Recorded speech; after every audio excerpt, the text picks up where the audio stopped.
ये हमारे वो बड़े कवि हैं जिनके होने भर से हमें कविता के संस्कार आए हैं। हास्य, व्यंग, गीत, गजल, ओज, श्रृंगार, भंगार, ऐसा कोई रस नहीं है जो गुरु सक्सेना की कलम से ना निकला हो। गुरु सक्सेना सांड नरसिंहपुरी अपने आप में एक चलता हुआ अखिल भारतीय कवि सम्मेलन है। जिन लोगों ने पहले यहाँ पर उन्हें सुना होगा, बुंदेलखंड से उनका विशेष लगाव है, और वो क्यों है वो अभी आपको कविता में सुनने को मिल जाएगा। लेकिन मैं गुरु सक्सेना सरी के बड़े कवि के लिए केवल एक ही बात कहना चाहता हूँ। हमारे पद्म विभूषण स्वर्गीय गोपाल दास नीरज जी ने कहीं पर लिखा कि कांपती लो ये सियाही या धुआं या काजल, जिंदगी मेरी इन्हें गीत बनाने में कटी, कौन समझे मेरी आंखों की नमी का मतलब, जिंदगी बेद थी पर जिल्द बंधाने में कटी। मैं चाहता हूं एक बड़े रचनाकार के लिए, एक वरिष्ठ रचनाकार के लिए उनके कद की तालियां मंच से भी बजे, और आप भी बजाइए जरा जोरदार तालियां बजाकर गुरु सक्सेना सांड नरसिंहपुरी को आवाज दीजिए कि वे आए और अपनी ई लीला से आपको पुनः परिचित कराएं। उनका नाम लेते ही कुत्ते चले आए। देखो ये इनके आने का प्रताप है। मेरे नाम लेने से नहीं आए, तेरे बोलने से आए। क्योंकि भाई वो तो प्रभाव में प्रभाव खींचता है। इतनी देर से कविता पढ़ रहा था, कभी तब नहीं आए, लेकिन तुमने बोला तो आए। इसका मतलब है कि गुण धर्म मिलते हैं। वाह। पाकिस्तान को कई कवियों ने निपटा दिया, मेरे को बहुत अच्छा लगा, क्योंकि जब नौजवान निपटा चुके तो अब अपने को निपटाने में क्या दिक्कत। अरे भाई निपटे निपटाए पे निपटाने में कौन सी अड़चन। जो आया हो तुम पकड़ तुम ये पीछे से, अरे आगे से होना चाहिए, वो पीछे से हो रहा है। आजकल देश में खतरा पीछे ही से ज्यादा है। ये अभी थोड़ी देर पहले एक कवि पढ़ रहा था शादी की बात, तो शशिकांत ने ये कहा कि भाई शादी के पहले तो गुरुजी योगदान दिया, लेकिन क्या शादी के बाद भी दिया। आप लोगों को याद होगी ये बात, है कि नहीं। तुमने वापस याद किया, तुमको कीड़े पड़ेंगे। अरे कीड़े मेरे को क्यों पड़ेंगे यार, जब तुमने ऐसी बात की है तो पहले कीड़े तुम्हें तलाश करेंगे, क्योंकि मैं जो बात कर रहा हूं वो तेरे जैसी कीड़े की नहीं करूंगा। और अगर आपको बात अच्छी लगे तो एक एक व्यक्ति, क्योंकि मैं ये नहीं कहूंगा हाथ उठाओ ताली बजाओ भारत माता की, भारत, अरे काहे की भारत माता की, होगी तो होगी यार भारत माता जी की। अपन सब काम शांति से निपटाने वाले, और रात के 12 बजे के बाद ज्यादा हू हल्ला भी नहीं करना चाहिए।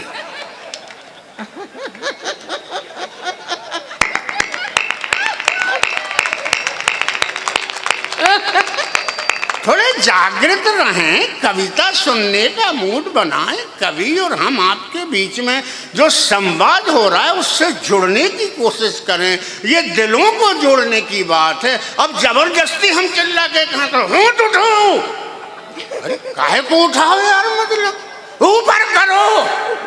अरे कोई कहे अच्छा नीचे से काम चला ना, ऊपर काहे को करवा रहा है।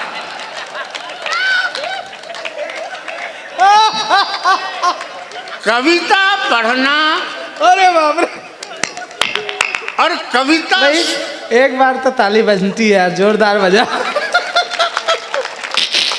नहीं, ये मैं नहीं कह रहा दोस्तों, बात यह है कि कविता सुनना और कविता पढ़ना ये दो के बीच के संवाद की बात है। सामने वाले को अगर मजा आएगा तो वो तो खुद कहेगा कि अरे क्या कह, अब तुम जबरदस्ती कह रहे हो कि ऐसा करो वैसा, अरे तू तो ढंग से करो, वो तो करा ही देगा जो करना।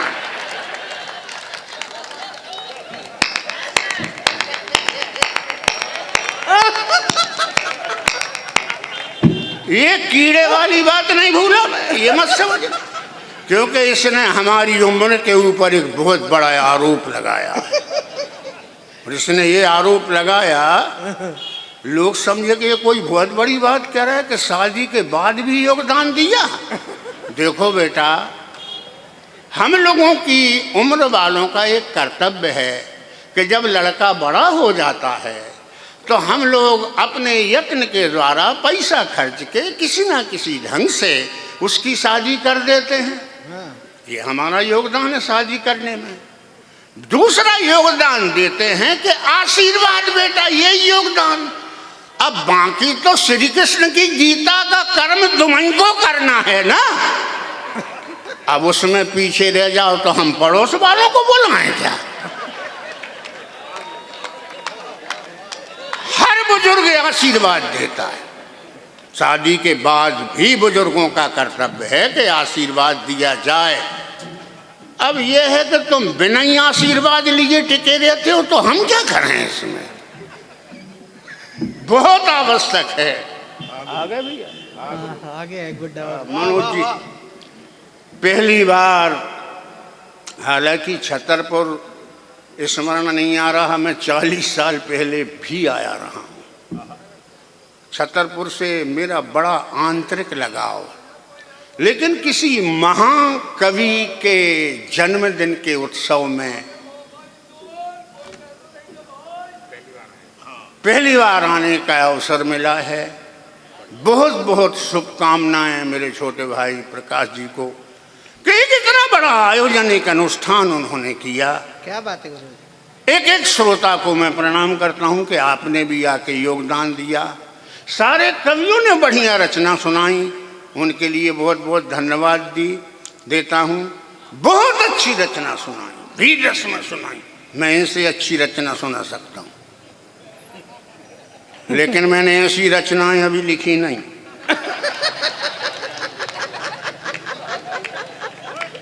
मैं ऐसी कोई रिस्क लेता ही नहीं, क्योंकि देखो भाई, इस उम्र में ज्यादा वीर रस करना ठीक नहीं। हो सकता है रचना पूरी ना हो और अपना ही पूरे हो जाएं। इसलिए मैं ज्यादा कोई मेहनत करने का काम अब करता नहीं हूं। आराम से जो चल जाता है वो चला लेता हूं। ये सब कुछ इसलिए करना पड़ा। हाँ, उसमें मतलब चलो आचार संहिता है, कुत्ते को नहीं। चल आचार संहिता पे सुन। शशिकांत बिल्कुल नहीं। हाँ स्वागत। थोड़ा सा एक बार आदेश ये कर दीजिएगा कि मैं 2-2.5 मिनट तो मैं मतलब खड़े होके अपना काम करूँगा, 2-2.5 मिनट। और उसके बाद अगर आपकी अनुमति होगी तो बैठ के भी मैं मतलब अपना मामला निपटा सकता हूँ, क्योंकि ये जरूरी थोड़ी यार आप सब बैठे और हम खड़ा ही खड़े। उसके बाद भी कोई कविता पढ़ने का मन हो तो लेट गए। उसके बाद भी कविता पढ़ने का मन हो तो पढ़ूंगा। तो ठीक है, तीसरी स्थिति का निर्मित कर लेना। आज के हमारे माननीय पूजनीय महाकवि कह रहे तीसरी स्थिति नहीं निर्मित कर लेना। इसका मतलब ये है कि ये कहीं ना कहीं तीसरी स्थिति बना चुके हैं। वाह, तीसरी स्थिति का तुम्हें कैसे पता लगा? 10 साल छोटे व्यक्ति को इतना अनुभव?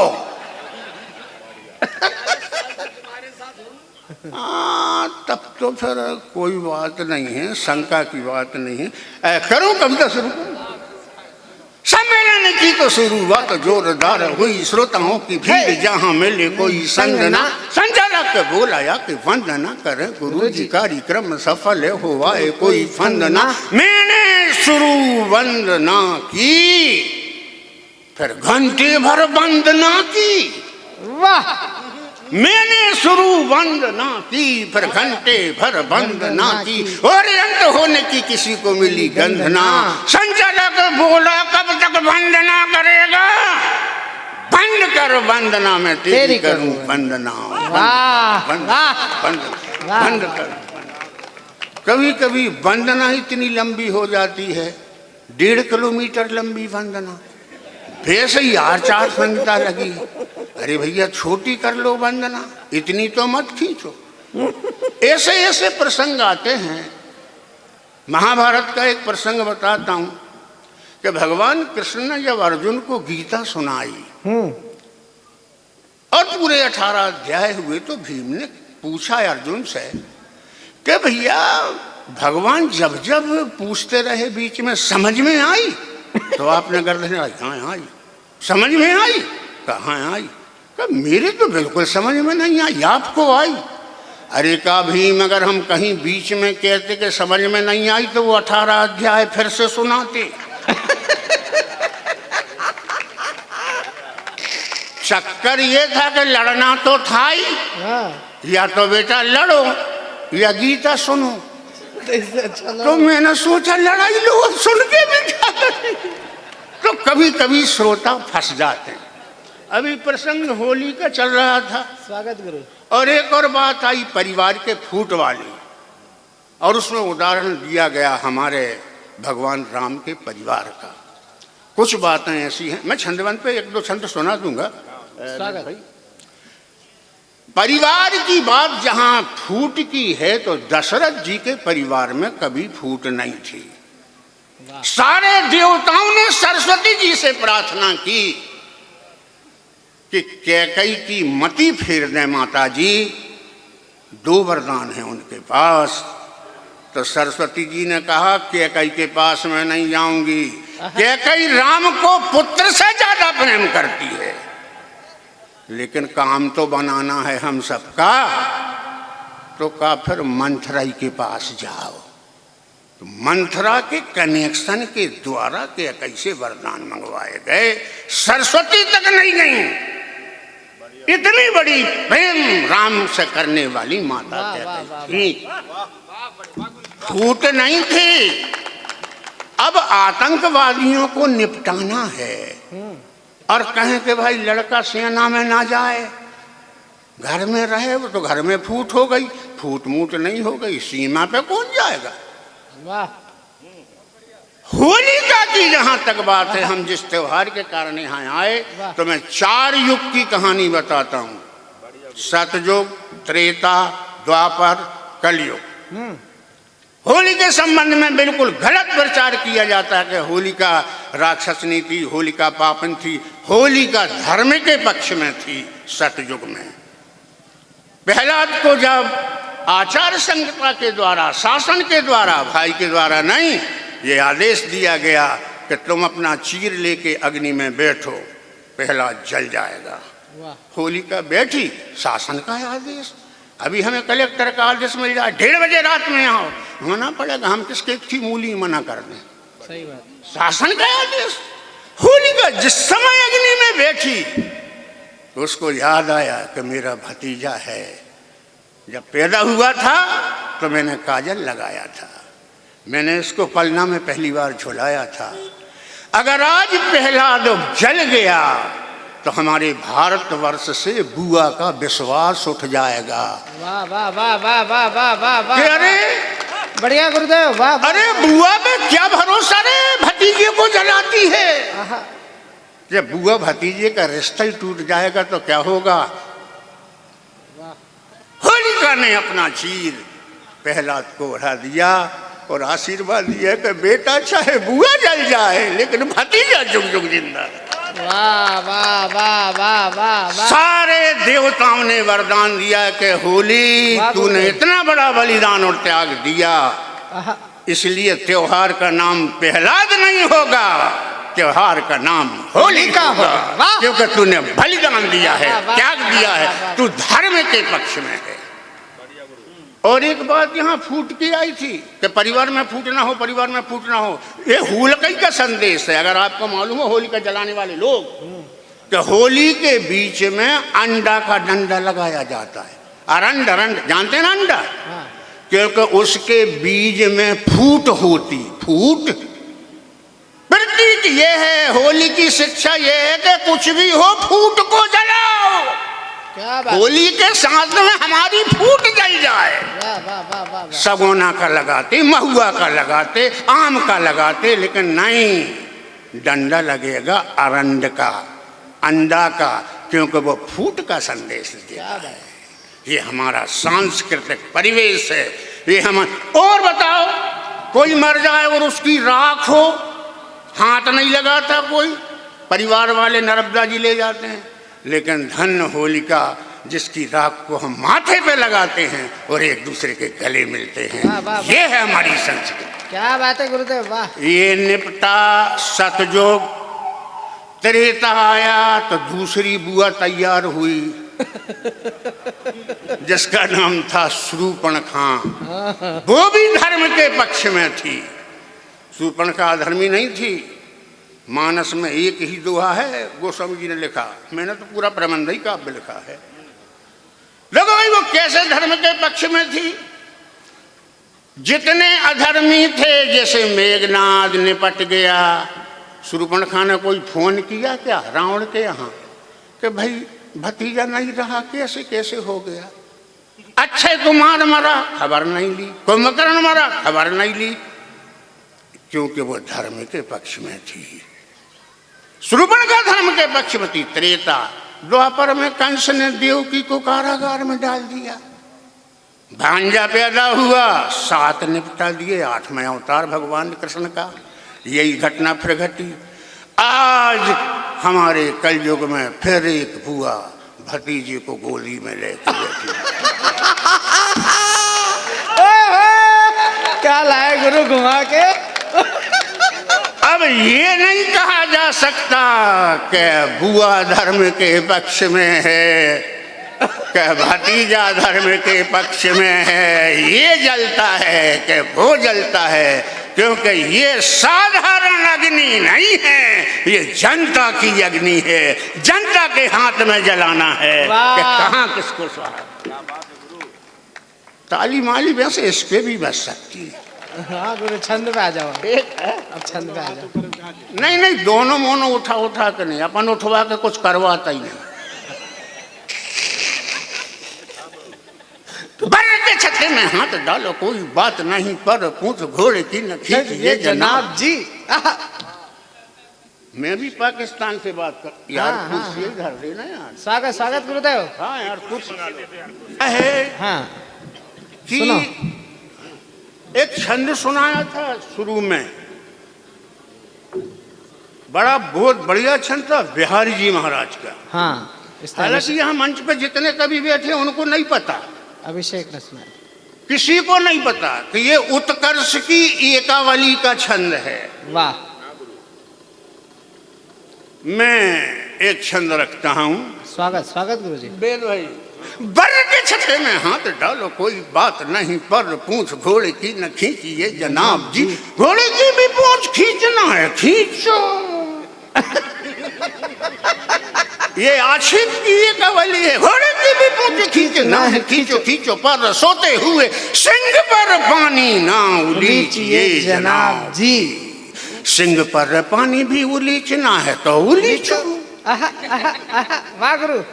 अच्छे, सिंह पर पानी भी उलीचना है तो उलीचो, पर जान कर जहर ना पीजिए जनाब जी। और जहर भी पीना है तो पी लो, कोई बात नहीं, पर भारत से युद्ध मत कीजिए जनाब जी। वाह वाह वाह। जहर भी पीना है क्या तो बात पी है लो, गुरुदेव। वाह वाह वाह, जिंदाबाद। पर भारत से युद्ध मत कीजिए जनाब जी। ठूंठ है तो ठूंठ ही रहेगा। ठूंठ है तो ठूंठ है तो ठूंठ। ये अर्थांतर अन्यास अलंकार का चंद। वाह वाह वाह वाह वाह वाह कोई वाह। ठूंठ है तो ठूंठ ही रहेगा। उस ठूंठ में से प्यार का अंकुर कभी पीक नहीं सकता। वाह वाह। उल्लू है तो उल्लू ही रहेगा। यदि चाहे घूमो, चाहे जितना भी प्यार से घुमाऊंगी, घर परिवार फिल्म और राजनीति वाली चाहे जैसी बातें करो खुल के बताऊंगी। पास आने को कहा तो लोहे पास आ गई, और चाहोगे तो और पास आऊंगी। पास आके जो कुछ कहोगे मैं करूंगी, पर तेरे साथ वंदे मातरम।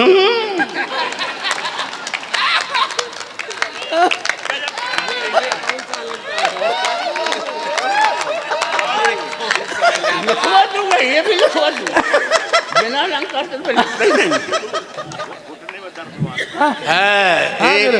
हाँ। एक बंद सुना दे। हाँ गुरु। मौसम के अनुसार एक कविता का एक बंद सुनाता हूँ। हाँ, गुरु। अच्छा, ऐसा नहीं है कि मैं कहूँ कि 4 लाइनें सुनो और 160 पेज जाऊँ। नहीं, मैं तो जितना कहूँगा उतना ही कहूँगा, करता भी उतना ही हूँ। इसलिए करता हूँ कि उससे ज़्यादा की हिम्मत भी तो नहीं है ना। हम कोशिश भी करें तो हमारी कोशिश से क्या होता है, मन तो चाहता है, ऐसा नहीं है? मैं मन के बारे में बताऊं, मैं गीता तक पे मैंने छंद लिखे। आत्मा ने कहा, परमात्मा में ध्यान लगा। ज्ञान की मत सुनाओ, पहले वाली सुनो। क्या? कौन सा? घुटने वाली। घुटने वाली? हाँ, ये ज्ञान की मत सुनाओ। हाँ सही है, तुम जैसे ढोर आदमों को ज्ञान की क्यों सुनाई?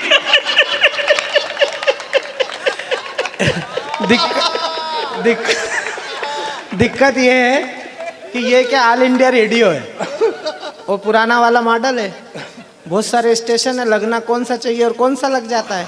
अब अभी आनंद आ रहा है तो बीच में ज्ञान फैलने लग गए। बताओ, एक बार जरा आप हंसना चाहते हो तो जरा जोरदार ताली बजाओ, मैं 1-2 कविता इनसे सुनवा दूँ। हाँ गुरु।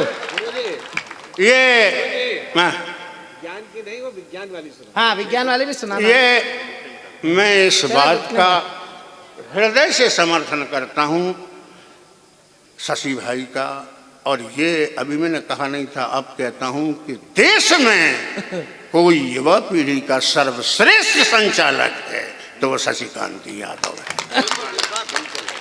हम लोगों के बीच में ये कुछ अनर्गल प्रलाप इसलिए हो जाता है कि दोस्तों, अगर हम ये ना करें तो आपके उस उदासी भरे चेहरों पे मुस्कुराहट कहाँ से आएगी?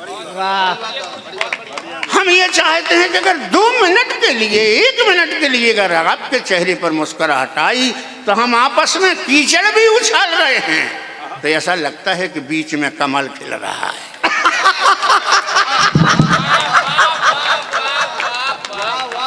हो गया काम। गोस्वामी जी की पार्टी कौन सी पूछ लो। रही बात ये, मैं समर्थन इस बात का करता हूं कि मैंने 4 तो आध्यात्म किताबें लिखी, मेरी 10 किताबें, और 30 साल तक रहा मैं सांड। और सांड का स्वभाव आप जानते ही कि कैसा होता है, बंधता तो कभी है नहीं, कहाँ चला जाए क्या पता। और उसके बाद जब मैं गुरु हुआ तो मैंने शास्त्रीय काम शुरू किया, और फिर बाकी किताबें जो हैं अलग ढंग से है। एक है जिसके बारे में मैं एक बंद सुनाता हूँ, स्वागत भाई। लेकिन पहली पंक्ति पकड़ने की कोशिश करिएगा कि ऐसे भी बात कही जा सकती है। स्वागत। श्रृंगार रस में देखते हुए। अच्छा, श्रृंगार में भी देखता है कोई? स्वागत। श्रृंगार रस में देखते हुए ललचाई नजरें फेंकते हुए श्रीमती ने कहा, भौरे गुनगुना रहे हैं, रसभरी रसीले गीत गा रहे हैं, कलियों के लड्डू को चूम रहे हैं, गुलमोहर शराबी के समान झूम रहे हैं। प्रकृति वसंत ऋतु की चपेट में है, वातावरण कामदेव की लपेट में है। वाह।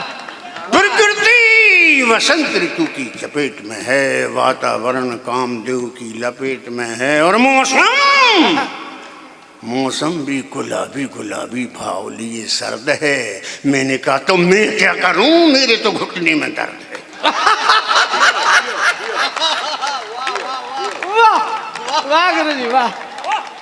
एक विज्ञान इसी संदर्भ में जिसमें हम लोग सब गुजर रहे हैं, हाँ। एक बिल्कुल नई बिल्कुल 2-3 लाइनों की कविता आई, हाँ। कि बासंती मौसम फागुन का महीना मधुमाती ऋतु, रात के 12 बजे एक नई पत्नी नहीं कई दिनों के बाद लौट कर आई, तो पति ने अपनी प्रसन्नता जताई और कहा, लगता है तुम्हें पाकर मेरी किस्मत एक जगी है। पत्नी ने कहा, बकवास मत करो, यहाँ आचार संहिता लगी है। भाई वाह वाह गुरुदेव, 1-2 और लगाओ।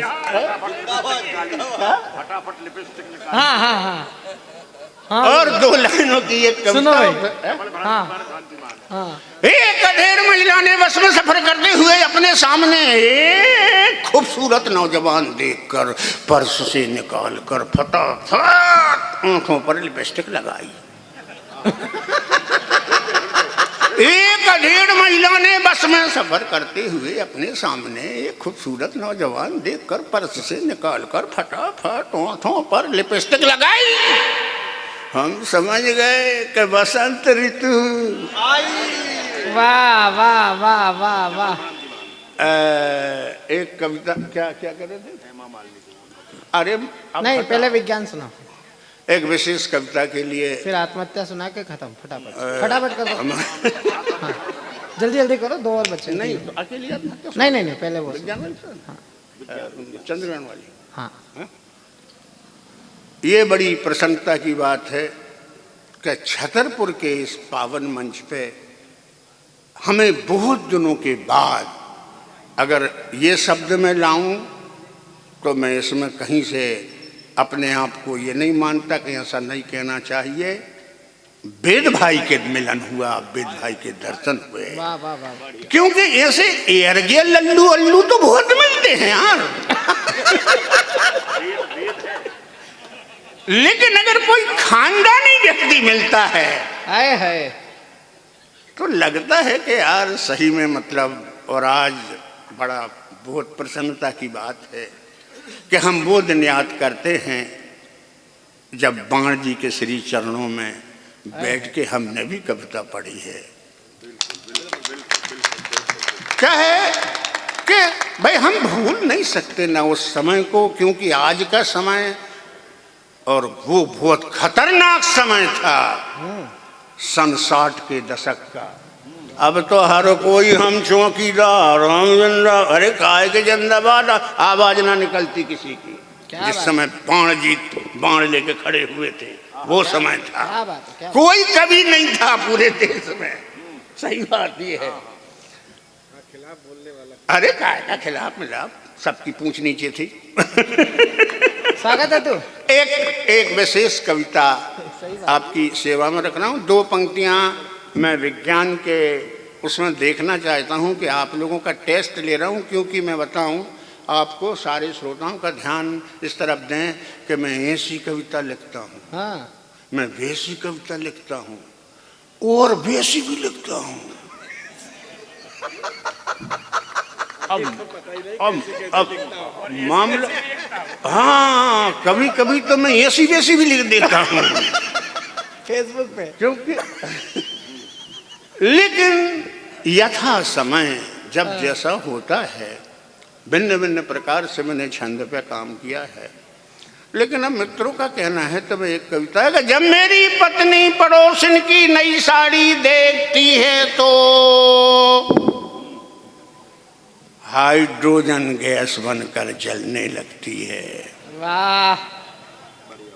जब मेरी पत्नी पड़ोसन की नई साड़ी देखती है तो हाइड्रोजन गैस बनकर जलने लगती है। उसका जलना देखकर पड़ोसन और नई नई साड़ियां लाकर उसे दिखाती है। वाह। यानी कि ऑक्सीजन गैस बनकर उसके जलने में सहायता पहुंचाती है। आए है आए है आए है। वाह यार अब ताली बजना चाहिए थी पाकिस्तान को जो बनवा।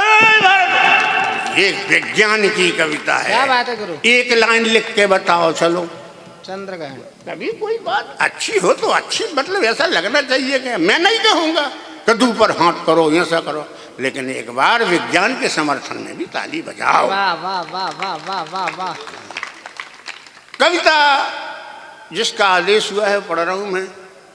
और ये कविता यूँ है कि चाहे मैं ना रहूँ, हाँ मेरे कई हजारों साल बाद भी ये कविता होगी। क्या बात क्या बात। क्योंकि कविता का शीर्षक है चंद्र ग्रहण सूर्य ग्रहण। वाह। अब जब तक चंद्रमा है सूरज है तब तक तो ग्रहण पड़ेगा। नहीं कहीं भी मैं बंद भी कर सकूँ। अरे सुनाओ भाई। हाँ तो तुम क्या सूत्र बंद हो ना। हाँ। बैठ जाइए आदरणीय। बढ़िया, प्रसन्नता हुई। बैठ जाओ बैठ जाओ। नहीं नहीं कोई बात नहीं है, तो आना जाना तो सृष्टि का क्रम है। किसी का कहीं मन होता है चला जाता है, मन की हो जाती लौट आता है, और इतने बजे रात में आने जाने का क्रम कौन सी बड़ी बंदिश की बात है। जाना चाहिए, कोई विशेष बात नहीं है कि कोई लड़का किसी लड़की के चक्कर लगाए। वाह, मूड में आके सुनिएगा भाई, आहा आहा। क्योंकि मैं इस उम्र में जिस तेवर में सुना रहा हूं, तो आपको ऐसा लगना चाहिए कि आप भी थोड़े यार वैसे हो। हाँ, मतलब अब मैं नहीं कह रहा कि कैसे हो, आप समझ लो। स्वागत स्वागत। कोई लड़का किसी लड़की के चक्कर लगाए, कोई खलनायक उनके प्यार में टांग अड़ाए, ये बात हमें अच्छी तरह से समझ में आती है। लेकिन यार ये पृथ्वी सूर्य के चक्कर क्यों लगाती है? वाह वाह बढ़िया, वाह। लेकिन यार ये पृथ्वी सूर्य के चक्कर क्यों लगाती है? अपने को व्याकुल व्याकुल किए, मिलन की कामना लिए, एक लंबे समय के बाद पूरी करने मुराद जब इसे सूर्य से मुलाकात करने का अवसर आता है, कम वक्त चंद्रमा दोनों के बीच में छप जाता है। वाह वाह वाह वाह वाह, बढ़िया करो। कम वक्त चंद्रमा दोनों के बीच में छप जाता है, मतलब ये ओछेपन की निशानी है। लगता है किसी फिल्म की कहानी है। फिल्म में भी बिल्कुल इसी टाइप के दृश्य रहते हैं, पर विज्ञान वाले इसे सूर्य ग्रहण क्यों कहते हैं? वाह वाह वाह वाह वाह वाह वाह वाह वाह वाह। विज्ञान वाले से सूर्य, क्या बात है गुरु जी। सूर्य स्वभाव से गंभीर है, शरीर से बलिष्ठ है, वीर है। इसलिए स्वभाव से गंभीर है, हाँ, शरीर से बलिष्ठ है, हाँ। वीर है, पृथ्वी से बड़ा है, इसलिए उसकी नजरों में गड़ा है। वाह। दोस्तों एक जानकारी मैं बताऊं पूरे हिंदी साहित्य की, और इतने कवि यहाँ मंच पे बैठे हैं, बहुत बहुत बढ़िया बढ़िया कवि हैं, हाँ। कि किसी कवि ने अपनी मासूका की तुलना सूर्य से नहीं की। हाँ। जो भी कितना ही छोटा गीतकार हो, कैसा ही कवि हो, वीर रस का हो, किसी रस का हो, और चाहे मासूका कितना ही कंडम हो, लेकिन वो तो चांदई का टुकड़ा कहेगा। चांद का टुकड़ा है क्या कहने भाई। खोज की इस बात की शशिकांत ने कहा, रद्दू बात क्या है। हाँ। यहां तक कि हमारे राष्ट्र कवि मैथिली शरण गुप्त, जिनने पंचवटी नाम का खंड काव्य लिखा, उसकी पहली पंक्ति है, चारू चंद्र की चंचल किरण, सब चंद्रमा के पीछे। सूर्य की उपमा क्यों नहीं करते? हर कवि ये जानता है कि सूर्य से पंगा लेना ठीक नहीं। सूर्य के दो लड़के, एक लड़का शनि, शनि, दूसरा लड़का यमराज। अब शनि इतना खतरनाक है कि उसके बारे में तो कुछ कहा नहीं जा सकता। कि भगवान शंकर भी पंगा लेते हैं तो वो हाथी बना के 1.5 दिन चरा देता है, और भगवान जब कहते हैं शंकर जी के शनि क्या बिगाड़ लिया, तो वो हंस के कहते हैं, महाराज हाथी बन के कौन 1.5 दिन घूमता रहा। ये शनि की महिमा है। अब मान लीजिए हमारे शशिकांत हैं और इनने कोई उपमा कर दी सूर्य से। सूर्य का दिमाग खराब हुआ, उनने अपने लड़के को बुलाया, बेटा शनि, अरे वो देवास का वो संचालक क्या है वो शशिकांत, हाँ। मेरी कोई उपमा टाइप कर रहा था, गरम दिमाग, मेरे को पल्ले तो पड़ता नहीं है यार, एक राउंड लगा उसके घर का जरा। 7.5 की जरूरत नहीं, 2.5 में निपटा देगा। कनक तिवारी क्या बात है, क्या कविता सुना, यूं क्यों करके। अब मान लीजिए इनने अपने मूड में सूर्य की कोई उपमा कर दी, हाँ। और सूर्य का हुआ भेजा खराब। हाँ। उनने दूसरे लड़के को बुलाया, बेटा यमराज इधर आ। पापा जी, अरे वो कोई कनक तिवारी क्या है यार, जरा मेरी की उपमा कर दी यार उसने। तो अब क्या है, आप क्या कहना चाहते? अरे कर लगा एक राउंड उसके घर का। अब आप कोई भी एक भी व्यक्ति ये बात बताए कि किसी ने आज तक यमराज को निमंत्रण दिया क्या कि 14 तारीख में सादर आमंत्रण आप हमारे